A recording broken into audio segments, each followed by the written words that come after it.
আমাদের এই নিউ জেনারেশনের মধ্যে সবথেকে বড় সুপারস্টার, বাংলার সবথেকে বড় সুপারস্টার দুজন, জিৎ আর দেব। এই দুজনের মতো হিরো বাংলাতে আর নেই এই নতুনদের মধ্যে। ঠিক আছে, একমাত্র একজনই যেটাকে আপনারা বলতে পারেন যে নেক্সট সুপারস্টার, যেটা হলো অঙ্কুশ। আর কেউ নেই। তো যাই হোক, এই জেনারেশনের মধ্যে এই দুজন হচ্ছে মানে লাস্ট সুপারস্টার। আর কোনো সুপারস্টার আসবে না, এটা আমার মনে হচ্ছে।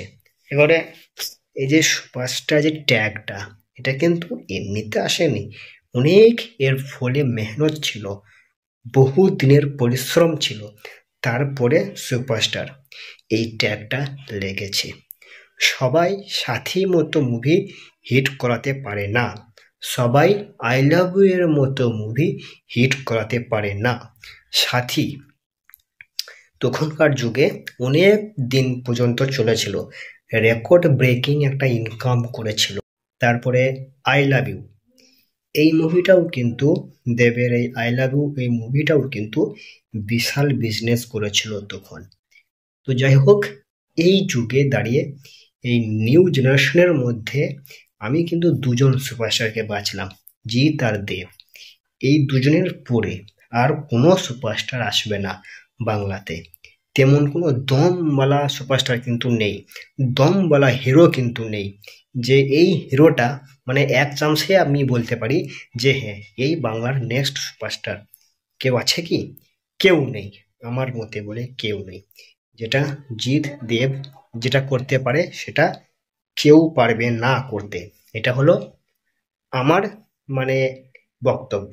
এবারে আপনারা কি ভাববেন বা কি ভাবেন সেটা কিন্তু পরের বিষয়, কিন্তু আমার বিষয় হচ্ছে এটাই যে জিৎ আর দেব এই দুজনের মতো হিরো কিন্তু আর নেই।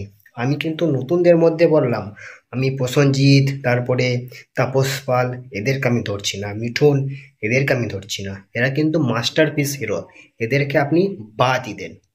ঠিক আছে, জিৎ আর দেব এই নতুনদের মধ্যে সেরা হিরো। আমাদের বাংলাতে এই যুগে এই জেনারেশনে দাঁড়িয়ে লাস্ট সুপারস্টার হচ্ছে জিৎ আর দেব। জিৎ আর দেবের মতো এইরকম স্ট্যাডাম আর এইরকম ফ্যান বেজ হিরো আর বাংলাতে আর নেই, আর হবেও না। এটা এই জেনারেশনের লাস্ট সুপারস্টার এই দুজন, জিৎ আর দেব। এটা আপনাদেরকে মানতে হবে।